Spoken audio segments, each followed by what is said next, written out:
that we don't just want to be people who see, so to speak, but we want to be people who can hear. What you listen for is the most important thing. When I'm listening to someone as a therapist or a minister, I'm listening for their experience. Okay. And I think what happens a lot of times is we listen so that we can respond.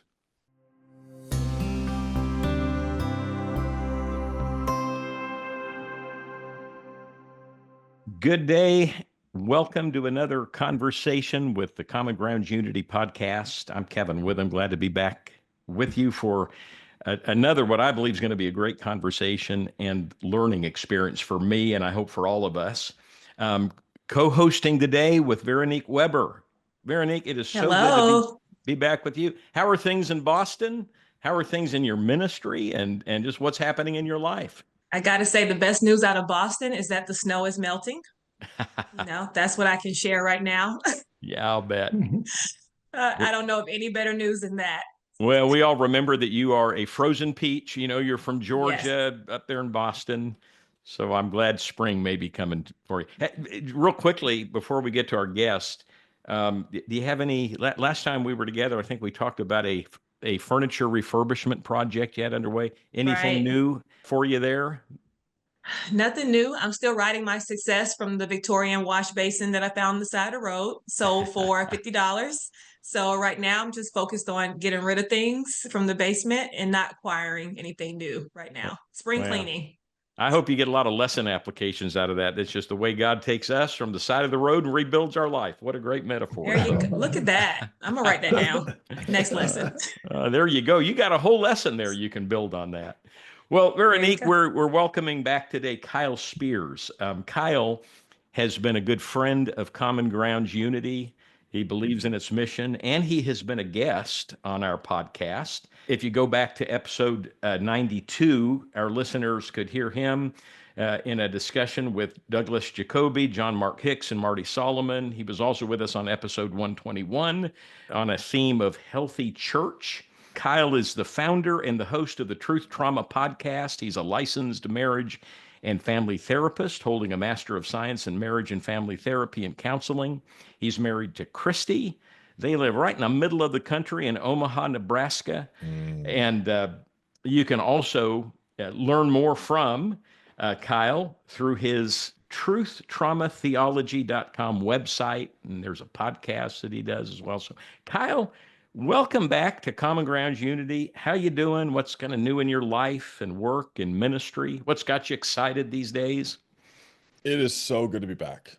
When I got the text from John, I was like, "Oh yeah, I'm coming back." So I'm grateful to be here. You guys are allies to me, and I love the fact that we're in community with each other.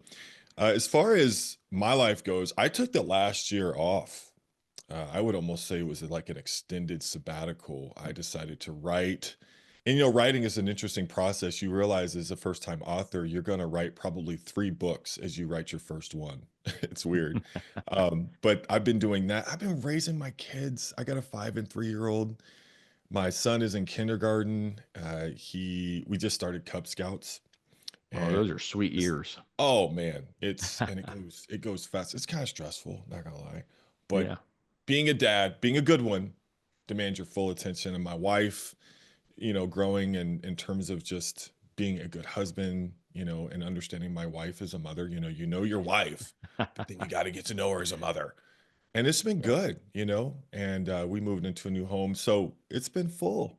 That sounds like a very full year. We got to have you back to talk about how to write a book, how to just get started. And Kyle, tell us a little bit about your book and just that process and both what it's about and how you even get going on something like that. So very briefly, okay, the book is about bearing the image of God. And I've got a co-author, his name is Michael Burns. And a couple years back, right before the pandemic, we did a podcast. And now that podcast, we're like, we should write a book together. And we decided to begin the process back then. It's taken quite a while, obviously, with the pandemic. And then we've had different editions that we have written. But it's really about bearing the image of God. What does that mean to be an image bearer? What does that mean to have God's sort of commission upon you? And as a human being, as a human witness, like that's part of it is understanding our humanity. Mhm. So he's coming from a theological perspective, and I'm coming more from the psychological perspective. We're also taking a look at what does it mean to bear God's image individually, but what does it mean to bear God's image collectively? That's a big part of image bearing that gets skipped over, is the collective image that we present to the world. It's powerful stuff. And Mike he's a whiz, man. He's a machine. He can put out a book at the end of the week. He's that good. So it's been a pleasure to write with him. Well, I'm excited to read that. Look forward to that coming out and getting the final product, and then maybe us talking about it here. Wouldn't that be good? So, Next podcast. I love that. I was just speaking at a Women's Day for one of our sister churches in Indianapolis last Sunday. And it was about unity. But one of my points was having Christ identity instead of our identity of ourselves. And it's one of those things that will always be needed. So I look forward to reading it as well. amen. Yeah. I love our topic today and having ears to hear and eyes to see. Specifically for myself, I have been in a learner seat about what that really means biblically for the last few years. I think I am a recovering addict of busyness and just learning how to be still, learning how to hear, learning what I'm listening for. And so Jesus speaks about this so much in the gospel about he who has ears to hear, eyes to see. You know, as a professional marriage and family counselor, as one who's focused on truth, trauma, and theology, can you speak to the importance of strengthening our ability to listen and to be able to see? Absolutely. Yeah. What's convicting for me is when I look in the Gospels, I think it's Jesus asked 307 times, he asked questions, 307 across 4 Gospels. He asks 183 actual questions because the Gospels repeat certain questions, but he asks questions 183 times. That's a lot. And he only answers 3. So it's Wow. almost right out the outset in terms of who Jesus is. He's a detective. He is a cultural detective. He is fully human, but he knows all the answers, which, I mean, that is the definition of humility. And so for Jesus to spend so much of his time asking questions, I think to me, as image bearers, as people who we are Christ's pupils, I think that informs us. I think it tells us a little bit about how we even, what our posture, you hear this term posture is used all over the place, but it's like, how do you present yourself? Are you curious? Are you genuinely curious? Because Jesus is the ultimate example of being curious. He's constantly curious. He asks people the questions that he already knows the answers to constantly. But how often do we? Although we can't read other people's minds, he's known as the heart knower, right? We see in scripture. We don't know other people's hearts, but we don't ask questions nearly as often as he does. Why is that? It's kind of odd. So Jesus has such a humble heart, and he asks questions. And I think that's one of the sort of the keystones of whether or not we're humble is how curious are we? Kyle, is it fair to say that good listening skills are in short supply these days? And can you speak to us about how this is affecting our society, and particularly how your profession and what you're called to do in life kind of help us as a society and as the people of God as well to do this better? Recently I have been pondering, and you ask a very good question, Kevin. I've been pondering why we seem so, I would almost say, close-minded. And I ran across a video the other day, and one of the things it talked about is ego, right? We all have an ego. And a lot of times, ego is kind of this, well, I'm not here to learn, I'm here to win. Our society is in a kind of a crisis where we are just constantly trying to one up, and it's ego. It's fear-based. And honestly, even in my own life, like, so real talk, I've been looking at where do I have ego? What would I do if I wasn't on the proof? What questions would I ask? How would I actually live my life if it wasn't fear-based? If it wasn't about becoming adequate? If it wasn't about proving I'm enough? because that's what it really comes down to. That we are burdened with worthlessness. We are burdened bearers, burden image bearers. And so part of that puts us in this, I need to prove. Most of the time, just know this, when we talk to people, they're probably not there to learn, they're probably there to win. Especially if we're getting into, political conversations, cultural conversations. People aren't as empty as they seem, right? And so we're empty of the things that we do want, and we're full of the things that we don't want. And a lot of times it's just there's a lot of ego. And so I think when you become a disciple, a pupil, mathetes, right, in the Greek, that we're disciples, we're learners. You, to some degree, you kind of just realize, okay, ego's over here now. And so the question, I think, in terms of listening, it starts with, where do we put ego? Where does that go? First and foremost. Can you elaborate a little bit and give us some practical suggestions that might help us to grow in our ability to listen better, to see others better, and to just really hear them? What are some things that you would advise us on? Well, first and foremost, relationship is a contact sport. Yeah. Amen. Relationship is a contact. Yeah. That one hits you on the way home. Yes. Right. And so that's first and foremost, is that we're dealing with people, and we're also people. So it starts with soft skills. Jesus, when he comes and again, over 180 times he asks questions, he has a remarkable tendency to be compassionate towards our weaknesses. I mean, a bruised reed, he will not, I mean, he will not stuff out a smoldering wick. And I think what we lack a lot of times is just soft skills. So I want to use what I call the lover model. I got it when I was in school, and I've used it ever since. And this is a while ago that I learned this, but I've used it with clients. I've used it to train others. It's called the lover model, and it stands for listen, understand, validate, empathize, and repeat. And I think it's really important because a lot of times people don't know how to even validate, and they don't know the difference between validation and empathy, or understanding, what goes into understanding, or even listening versus hearing. What would be the difference between those things? Right? So let me just start with listen, right? So listen, understand, validate, empathize, and then repeat. We'll get to what repeat means. So the reason why we listen is so that we can hear. Veronique had talked about in our prayer in the pre-meeting that we don't just want to be people who see, so to speak, but we want to be people who can hear. What you listen for is the most important thing. When I'm listening to someone as a therapist or a minister, I'm listening for their experience. Okay.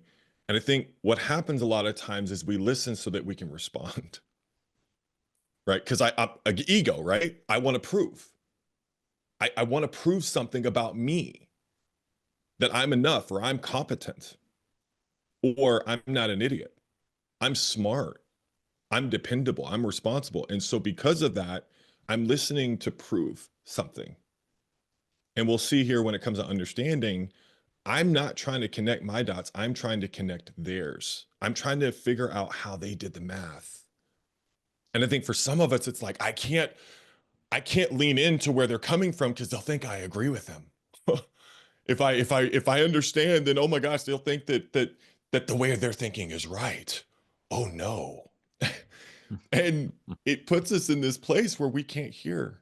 There's times where, like in my own marriage, where I'm at my worst. So let me just be vulnerable. There's times where I don't do this well. And there's times where it's 45 minutes, an hour gone by, and I've been listening, and my wife doesn't feel like I hear her.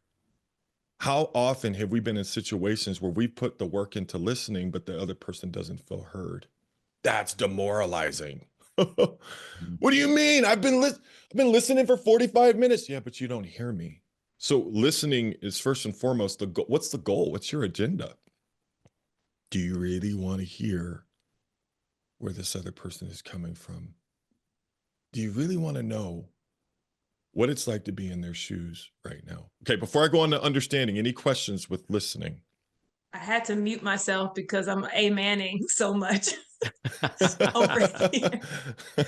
But wow, I mean, there's so much. I know how the Bible tells us to rid ourselves of selfishness, but that's a like a Holy Spirit type of work because that's so hard to do, to set that Mm, ego aside, to set that agenda aside, and to be able to, wow, look for the other person's perspective actively and not to come in kind of knowing what you want the result to be. Wow. mm. I don't have a Well, question. I'm just listening. and in addition, I'm a little bit like Veronique. I feel like I'm getting some great therapy I need myself here. Great advice. We'll bill him. He'll bill us. Yeah, absolutely. I'll expect a bill, Kyle. As you talk about listening and that experience with your wife, where you've been listening for 45 minutes, but she doesn't feel heard.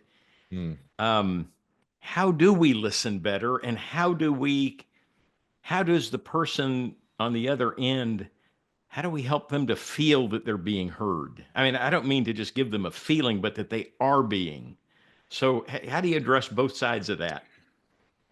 Well, first of all, we send 90%, 80% of communication is with our body, right? Our not our I mean, it's our tone, it's all packaged, not just it's bigger than words.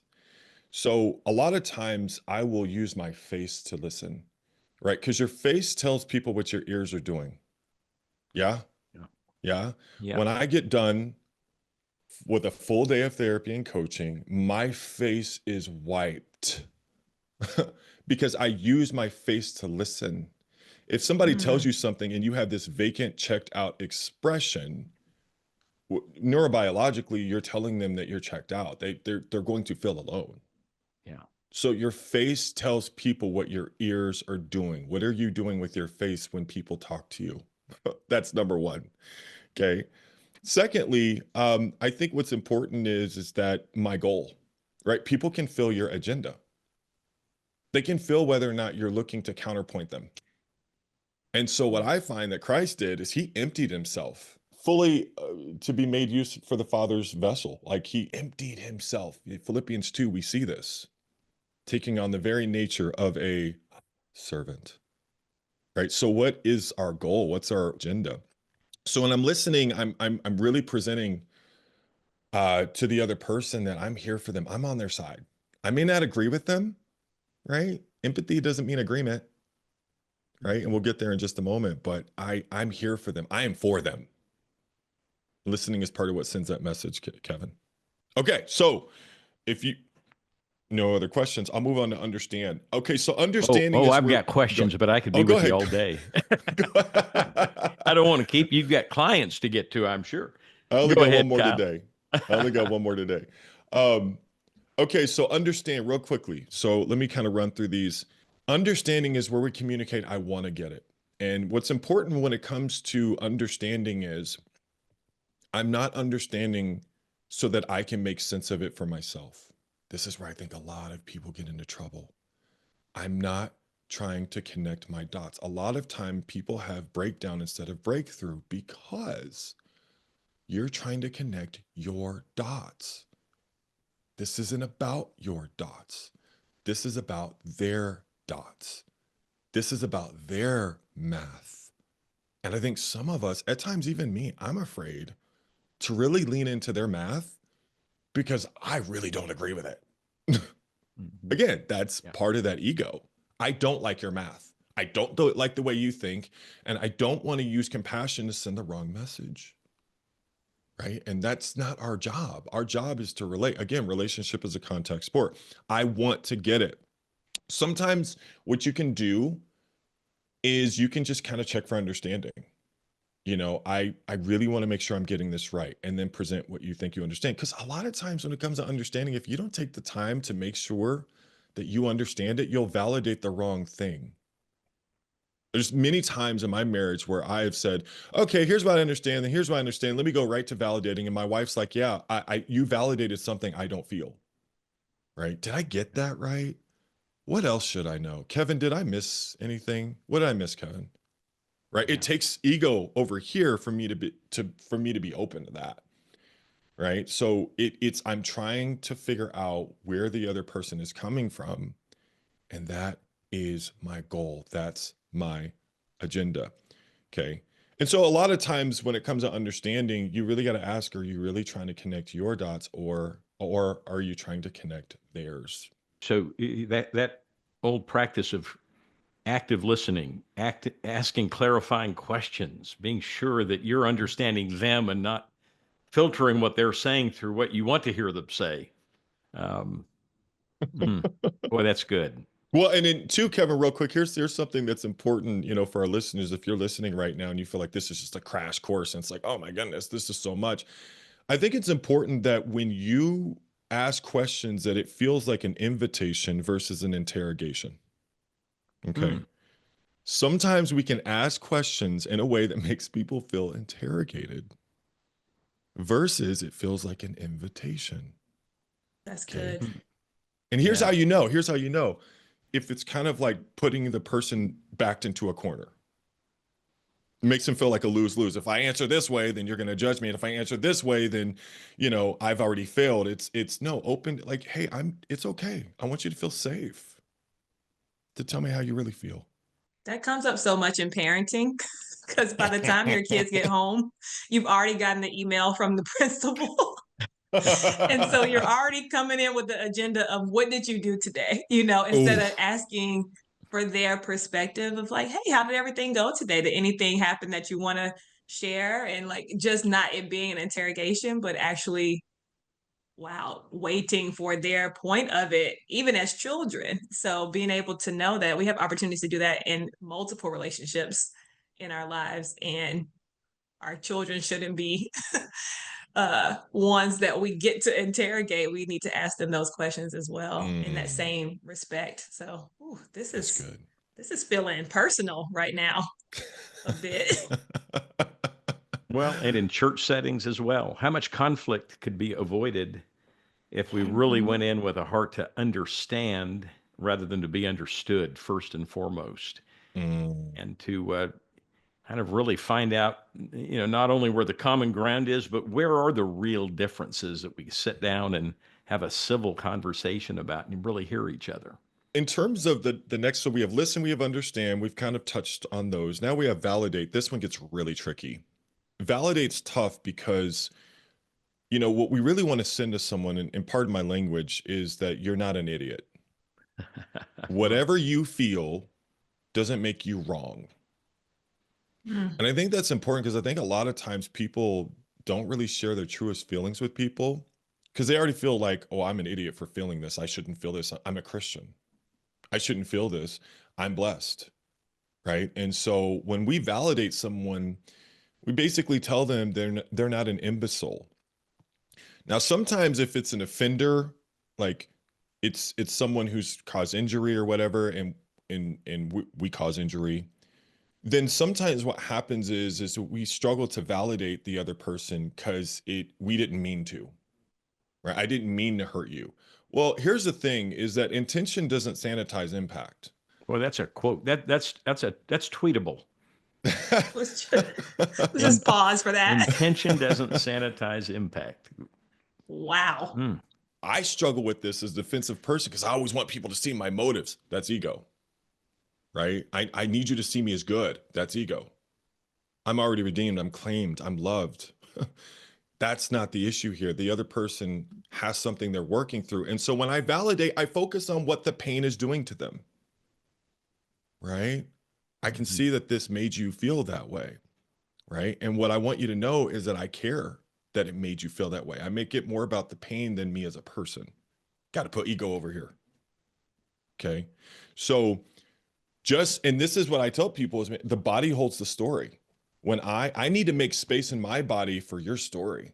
Veronique, I'm talking to you. Let's say we're talking about parenting and we get really full because it's stressful and overwhelming. Oh, it is. And what's hard for us sometimes as parents is to make room for our kids and all of their emotions. It's hard work, but the body holds the story. And I think part of what happens sometimes is we don't validate well because we feel like if I hold room for your story, then my story goes away. No, Wow. that's not what's going to happen. I know that's the fear that I don't get to have a story now. Okay, that's ego. Ego's worried about who gets to have a story. Okay. Jesus wasn't really worried about that. So that's an opportunity for people to agree. And again, it's like for some people, it's like, if I validate where you're coming from, then I'm agreeing with your bad math. No, we're all human. We struggle with math. All of us at some level struggle on an emotional level. We struggle. I struggle. I struggle. I was at small group, but we lead a small group, and I was sharing with one of the guys, I'm insecure. I struggle to do math and my emotions sometimes. So validation doesn't mean you agree, right? It doesn't mean that you're saying, fine, I was wrong. I was, a horrible person, and we shame puddle and cue the shame storm. No, right? That's not what that means. Any other questions with validate before we move on to empathize? Oh, that's good stuff. So good. Yep. Empathize. So here's an interesting thing I found out last year. Compassion and empathy aren't the same, right? Compassion and empathy have different networks in our brain. One is a reward pathway, the other is a pain pathway. So a lot of times people will do compassion, which is I feel for you. Your pain and you are over here. Empathy is where I get next to you while you're feeling it. Now, your pain doesn't become mine, but I enter you. I enter your pain experience. Okay. Yeah. The reason why we struggle with empathy, this is hard. Churches struggle with this. We'll talk more about this in a moment, because we're actually putting our brain in a situation where it has to deal with the pain pathway. And when we feel pain, because we pursue pleasure and we avoid pain, this is basic CBT, right? When we engage pain, it doesn't feel good. That's why we prefer compassion neurobiologically. Okay, so empathy's hard. So I care about how this is affecting you. That's basically what we say when we empathize with someone. I'm not saying I agree. Like there's times with my son is 5, and I feel he finesses me sometimes. That's ego. But I'm being honest. I feel finessed. No, it's true. It's true. I do. I'm like, and I take it so personal. Oh, I do. And it's like, I don't want to use empathy right now because I feel like I'm rewarding, something that I just think is trivial. But that's gaslighting. We just don't call it that as parents. Right? So I care about how this is affecting you. That's what we do when we empathize. I'm close enough next to you in your pain that I've got pain circuitry that's getting activated too, but I'm not going to back away because you'll feel alone. I don't want you to feel alone in the experience. That's what we're getting wrong as a society. The way we do things, it makes people feel alone in their pain. They're lonely. You're right. Guess what? You got the facts. You want to red pill everybody to death. Fine. Okay. But you're lonely. How's that working out for you? Right? So empathy is about, I care about how this is affecting you. Okay, real quickly, repeat. Sometimes we get flooded. Flooded means that I've got really big feelings, right? So it's hard to feel and deal. Okay. When I got big feelings, sometimes I might need somebody to sit with me while I work through different layers of it. That's just the way it works. Relationship is a contact sport. So sometimes with our kids, they may need us to repeat this cycle. What? I got to go back through again. And church leaders just like, man, do you know how many meetings I've had with this congregant? Ain't nothing changing. Here we are again. And it just goes on and on and on. So you have to continue to repeat.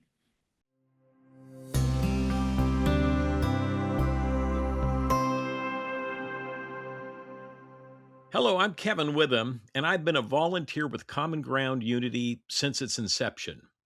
And I want to take just a brief break here to discuss putting the mission of Common Ground Unity into practice and taking a new step. Unity flows out of our relationship with God. It's from the Spirit, and yet we're called to maintain the unity of the Spirit through humble, loving, gracious connection and relationships with one another. That's why Common Ground Unity was created, and that's why we want to take it to a new level that will bless you, those that participate in this ministry. And that's why we've created the Common Grounds app. It's your digital home to find local members, grab a coffee, or start a gathering right in your neighborhood. Inside, you can join or lead subgroups for local gatherings, Bible study, prayer, parenting, singles, and much more. Plus, you'll have instant access to our resource library full of videos, podcasts, and study materials. Just click the link in the show notes to join the free app. Finally, to do all of this, we urgently need your support. Of course, through your prayers, but also through your tax-deductible donation. That would really help this ministry. You can help us to share the positive message and foster unity literally around the globe. You can give today via our website or the link in our show notes. Thank you for walking this journey with us. Now back to the episode. That was powerful. So, So Veronique, if you have a powerful. question to kind of follow up there and then go into your next question. Boy, that was great. Yeah. Yeah. I just want to I have a question just about the empathy because I'm an empath and I'm also a women's ministry leader. That's a hard combination for me because I don't just watch people feel, I feel it so deeply. But when you're in a ministry of over 300 people, that's a lot of feeling. And I can Yeah. have fatigue often, where it can manifest itself into wanting to ignore emails that look like urgent, like just I don't want to get hit again. Like I don't want to have to feel so deeply again. And we've had a really rough start of the year in our ministry. And so I can just feel like it's just March and I still have to feel for all these other months of the year. So I don't know how to even balance just the I want to have empathy for people, but I also want to not fall apart every night and still have something left over for my family and myself. So, what's the balance? Like, what does that look like practically? Veronique, that one's hard. And I'll say this as someone who I do therapy, I minister. It is hard. We're human. It was hard on Jesus. He was a man of many sorrows. It's hard on every leader who's ever lived. I mean, I look at Moses, and the way that the Hebrew writer writes about Moses is that he was the most humble man that ever lived. But if you look at the actual word for that term humble, is he was the most burdened, right? That actually makes a lot more sense when you look at Moses because he struggled with anger. He struggled just like everyone else. And was he humble? Yeah, but he was burdened, right? And so, Jethro comes along and is like, hey, why don't you delegate? And so that's been for me a game changer, I think, is okay, well, what did Yeah. Jesus do? What do we see in scripture? I need to delegate. I need to make sure that I've got people around me. I need my support net. Like I need my people. And then I would also say that in this little, lover model, something that's been very helpful for me is realizing that I make it about pain more than it is anything about anything else. It's about pain. It's about what pain does to human beings. And this Mm. is their pain. Just because I'm with them next to them doesn't mean I enmesh myself in some sort of codependency and become a wound mate with Mm. them in their stuff. That's hard to do as you come alongside people though. So I'm not going to give you a clean answer because I don't have one. It's hard. And the more we do it, the better we get at it. Wow. A wound mate. I have a new word. I know. Boy, Yeah, that's easy to become, especially Mm. for an it empath, as is. you say, Veronique. It is. I'm in my Yeah. Moses era. I need to get in my Jethro era. So, There you go. uh, Well said. so we have, this was amazing. Just being able to hear I feel like personally what I can do to um, really live out this lover model. What does that look like though for institutions and organizations and churches about their ability to listen and then create these safe places for these models to really be lived out, to actually have these spaces to listen, to empathize, and to validate one another. How does that happen on a larger level? I think that, first of all, you ask a very good question. And I just want to be very humble and say that this is my perspective. However, I think that there are people listening who have valuable things to add in answering your question because you've got a really big question, right? Is the Hmm. institution. That's a big thing, right? Because there's different types of flavors. So, number one, Jesus, he connected. I mean, Jesus made family everywhere he went. He would connect before he would correct. And I think as Christians, we feel that it's our job to correct and correct. And connection just feels, I don't know, sentimental, but it's not. It's Jesus. I think of like the three of us on this podcast right now, the stories, like we could all take a story, probably have us in tears, of when Jesus bent down and lifted our chin up. And when he connected with us, Kevin, when he connected with you over the course of however long you've been a Christian, which is a long time, you know, Veronique, for you, and Jesus connected. And so I think we have to remember that that's what it comes down to, is our ability to connect and then correct. Okay. We still got to correct, but I think institutions, it feels like that there's this like, I don't know, this sort of like nameplate of, I got to correct you. That's my role. The other thing is people belong and then they behave. And I think churches struggle to give people a place to belong if they're not behaving well. Well, here's the thing that churches have to remind people is that Jesus's love for us doesn't go up and down with how fast we change. In the last year, I would say for me personally, in my walk with Jesus, and it makes me emotional thinking about this because Jesus is an amazing lover. Like he just loves so well. Basically, I feel like what the Lord has been sharing with me is, son, I'm not going to love you more if you change faster, right? He's above that. Churches, I think, struggle to love people if they don't change fast, right? Because our anxiety shoots up. And I get it. We want people to behave. But what Jesus does is he makes them belong. You belong to me. I'm your brother. I'm your Lord. You belong to me. All those disciples, they all messed around and left him. You know, one didn't come back, but they belong to him. Churches have that opportunity. That's a huge opportunity, that they are there to remind people that God's love is not going to change if you change faster. It's just, he's above it. And then, of course, I think there's just a humility that I can talk more about for leaders, specifically when they're talking to congregants, to have. I think whether it's marriage or ministry, I always tell people you can get any conversation back on track typically if you ask a couple of things. Number one, which is, what don't I get? So if you're a church or you're a church leader and you're talking to someone who doesn't feel understood, they don't feel heard, just simply stop them. Or let's say three of us were talking to our spouses, or the four of us were talking to our spouses, and you just stop and you say, hey, what do you feel like I don't get? What do you feel like I don't understand right now? They'll tell you, I feel like you don't get this. Okay, cool. That's my mission now. The one thing you feel like I don't get is what I'm going to focus on understanding. Right. And so a lot of times the conversation goes here and all over the place. Stop going all these different places. What do you feel like I don't get? Right. That's the number one thing. And then the most unfair part. So I think where a lot of churches, they've got a lot of angry people. Churches are struggling. We got angry people. People are angry. They're aggrieved for a lot of different reasons. So one of the most important things, whenever there's anger, always ask, hey, what's the most unfair part? You feel something's unfair, right? Unfairness is usually related to anger.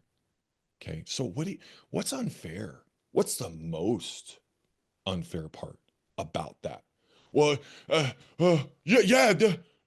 doesn't feel, and all of a sudden people's energy will pick up and it gets the conversation on track, right? And now we can have a productive struggle.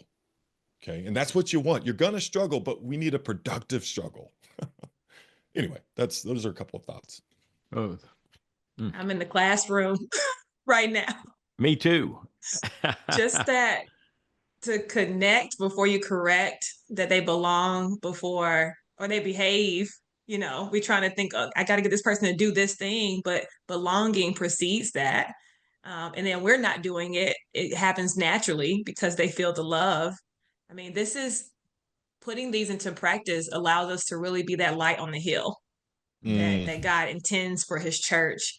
And so I just see so clearly how being able to implement this on a church level, institution level, given the skills from your profession just would help us to shine even more for God. So thank you. Boy, it kind of makes me think, Kyle. I think about how some of the New Testament letters are written, right? Paul, he has a lot of correction for Corinth, but he starts out, to the church of God at Corinth. He Mm, always affirms that they're loved in Christ before he goes into, you are a part of the people of God. You are, it often refers to churches as saints, not you bunch of lowly sinners that need to get everything corrected. And what a great model, I think, for our own um, helping people to sense, you're a part of a people, you belong. Now let's talk about living this out well. I'm going to go back through and listen when this drops, and just with my notepad, and I hope our listeners have their notes out and are jotting some of this down. Mhm. Let's shift gears just a little bit. It seems like today there are so many folks who have kind of come out and claimed some form of trauma mm, from their church community and from church cultures. And I think those in leadership can sometimes get defensive or maybe dismissive. What would you say to those who are maybe dismissive of their experiences, or who might suggest, hey, you're just being overly sensitive, or you're overreacting? How can we handle those issues better? Kevin, I've been thinking about that recently. It's interesting you bring this up because to me, I realized that the opportunity you think about those like those iceberg pictures where on the surface you got this little small piece of ice, but below the water, there's this huge iceberg. And I think that there is something below what you're asking about, which is let's say someone kind of just has that immediate dismissiveness about them. Well, let's back up a couple steps. Okay. Trauma, first and foremost, a lot of times is a response that is dismissive or involves denial or shock, right? So, a lot of times when people are presenting with being minimizing or trivializing something, that has to do with, in a lot of ways, how they relate to their own hardship, to their own trauma.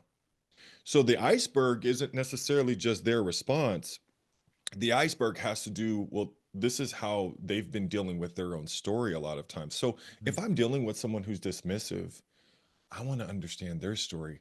Yeah, it's hard to create space in your body with people who are dismissive because we want to get right into facts. We want a war of facts, right? And Mhm. that's where we want to go. But when someone is dismissive, I'll just slow it down and I will begin to connect with, okay, can help me to understand your touchstone memories. Help me to understand what you went through. How do you define resilience? Man, you've been through a lot too. How did you get through it? And then what happens is people will kind of help you to understand what they used. And sometimes it's not the healthiest thing, right? Sometimes people will should on themselves.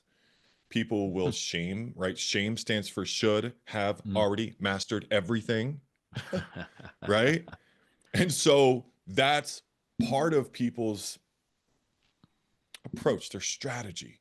So whenever I see gaslighting, whenever I see someone trivializing or dismissive, I see that as a strategy.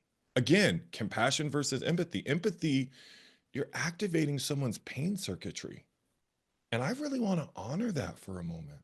Like when I'm dealing with church leaders, Veronique, you were just saying for a moment as a church leader, yo, your pain circuitry is lit up.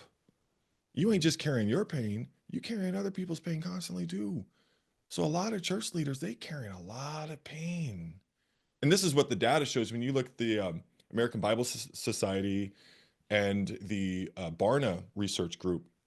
I have a really cool presentation I just did for our church. I did a mental health workshop and I presented from this data. And it's really cool because you can see why church leaders and pastors and what their preparedness is, why they respond that way. There's data that backs it up. I can actually we can put that in the show notes as far as that booklet that goes through. It's very helpful. Oh, that'd And be again, great. I'd Barna love it. does incredible research and so forth. Yeah. All right. We'll look for that in the show notes. Yeah. Appreciate that. So, on your podcast, you've interviewed many Christians outside of your family of churches. How does meeting them with curiosity rather than suspicion really strengthen your faith and understanding of really who God is and how He's working on a bigger scale? Well, let me just be vulnerable. When I first started my channel in 2020, first of all, that was an interesting time to become a creator. Was during the pandemic. Um, I was, I didn't realize the burden that it would mean to just go from being a therapist to then adding as a sort of creator and podcast and all that. And all of a sudden, I'm getting stories from around the world, people who feel safe enough to finally say something they've never said for 30 years or whatever. And it just, I don't know that I did a good job of being a healthy container in the beginning. I think I got pretty saturated and I took on some extreme beliefs, I think, about how helpful I could be. And now, of course, I Mm, realize that my goal is to understand people's story. And a lot of times that itself is therapeutic. But I think in terms of being curiosity, I've had some curiosity fatigue when I'm not at my best, Veronique. When I'm not at my best, I'm not curious. When I'm not at my best, I become willful. I have a lot of ego. I just want to sort of fact people. I want to red pill people. When I'm not at my best, I want to get to, I'm a bottom line guy when I'm not at my best. And so mhm. when I'm being curious, I make space in my body. And for me, I mean, I've kind of been doing some research about how kind of Jesus operated. There's like 9 scriptures where he used solitude. There's like almost a thought process like Jesus was kind of an introvert, and I'm an introvert. So I get overwhelmed by at times not getting enough. I have to have solitude to function. I'll just say that. But if I do that well, like when I'm at my best and I'm doing solitude well and I'm using it well, it allows me to make room for people and their stories because and from minister or mental health therapist or podcaster creators like you guys, creating space inside is probably our most important move. Like that's the next move. Your weaknesses will flare up. And it's hard to be curious when you're burdened. It's hard to be curious when um, you're not loving you well. I Thank don't know if you. that answered your question. I'm so sorry. It answered questions that I'm sure I have for other reasons for sure, but I think that goes along with it, for us to really um, take God's perspective of His bigger picture for His church. We have to be curious. That's one of the hearts behind this podcast is for there to be more questions about what we do have in common instead of suspicions about what we don't. So I think curiosity really does speak to that unity that is after the heart of God for sure. Ab- Thank you. So Absolutely. real quickly on the suspiciousness. So I do a lot of work with especially in coaching, but a lot with counseling on the inner critic. I did a cruise with disciples today. My wife and I, we went to Hawaii last year. It was really cool. But we had this theme of unburden. And one of the burdens that people have is what's called their inner critic. The inner critic is an interesting one because it will tend to judge self and criticize others. And so when someone is suspicious instead of curious, a lot of times it's their inner critic who's in the cockpit, right? That inner critic, and some of us actually have what's called an inner terrorist, actually. But the inner critic, you got to be really careful when someone is becoming suspicious because that's their inner critic going into overdrive, trying to get the situation to become predictable or solvable. And so a lot of times when we're suspicious, we just want things to feel solvable. Like I want to get again, we're not our best, we're bottom line people. And Jesus, I don't know, he just wasn't his bottom line. I mean, yes, the gospel was his bottom line, but as far as people, he saw them as he saw people as a process. Kyle, this has been, boy, just a great conversation. And more than that, I really feel like I've sat in on a workshop with so much practical help. And I know our listeners probably are feeling the same way. I think this is probably one of those podcasts that people will go back through and listen again and say, I need to jot a note down about this or that. I'm also impressed by how many, I use the term tweetable. I don't know, maybe there's Xable or whatever it is today. Just how many kind of statements you pack in that are packed with some power and have some oomph to them that are memorable going to be memorable to me. But you're always a blessing to Common Grounds Unity. We are glad to have kind of fellowship together in this, and just so appreciate your sharing your time and your insights, because these are just a great value. And I want to direct our listeners, before I give you an opportunity to kind of close out with anything else you'd like to say. I'd like to just remind our listeners that you have a podcast, you've got a website. Folks can go to truthtraumatheology.com. That's truthtraumatheology.com. We'll put that website in the show notes, but you all can get more from Kyle and be blessed by his ministry. Is there anything else before we get to? I think Veronique and I could both continue this conversation into another hour and through the afternoon and be blessed by it. But is there anything else you would like to kind of share with our listeners before we get away? Briefly, if someone wants a little bit more in terms of content, I have a Patreon page, and you can go on Patreon, type Kyle Spears, and I've got a community there that has been a real blessing for people who are looking for safety. I've actually got a community inside of that people have been able to process things. I've got someone who runs circle processing. It's a really cool format for dealing with big feelings in a group setting. And then I've got a book club I'm going to start in probably May, June. The Shape of Joy by Richard Beck. I'm actually be interviewing Richard Beck coming up. Dr. Beck is amazing. He wrote a book called Unclean, phenomenal book. Anyway, I'm going to be interviewing him on his new book, The Shape of Joy, and then doing a book club. So if someone's interested in what's the psychology and the theology of joy, then you're more than welcome to become a part of the Patreon community and a part of that book club as well. That's it. Those are great resources. We're going to have Richard Beck on in a couple of podcasts down the road from here. You are? To talk about the book as well. So I hope everybody listens to your interview with him and listens to ours as well. Just good stuff to come from that book. And his ministry as well. Veronique, so good to be back with you. You got anything exciting just on the horizon here? Wow, this was incredible.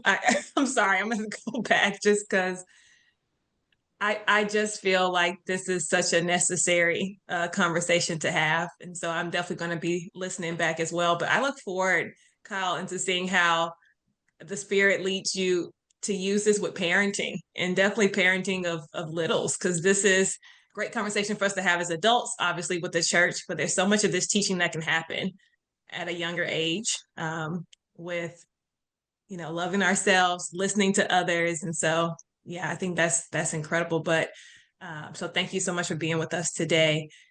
And I'm just looking forward to the springtime, Kevin. I just can't wait to be able to be outside without shivering. We have a couple of great retreats coming up. My husband and I are speaking at our marriage retreat in a couple of days, and then our singles retreat is coming up. So it's just that the circuit time where you're traveling and speaking and sharing God's love with the body. So definitely some exciting things happening this spring. Well, God's blessings on you and what you've got coming up. I hope you have a great spring, and that we're back together soon to co-host together again. It's always just such a pleasure to work together in these conversations. And Kyle, once again, we look forward to having you back to talk about some other matters down the road. Maybe your new book. You've always got so much to offer. Thank you again. Common Grounds Unity has a vision to create and support gatherings of unity-minded Christians around the globe. Imagine the good news of these gatherings modeling the prayer of Jesus in our divided world. So help us with comments, suggestions. You can email john@commongroundsunity.org if you've got some ideas, just some comments, some feedback that's helpful. If you're benefiting from our ministry, then we ask you to consider making a monthly donation to support the work. You can do that at www.commongroundsunity.org/donate. So we encourage you to consider making a regular gift to this ministry. We're just really trying and hoping to be a part of the answer of the prayer that Jesus offered, that his disciples around the world would be one. So look forward to being back with you next week for another conversation.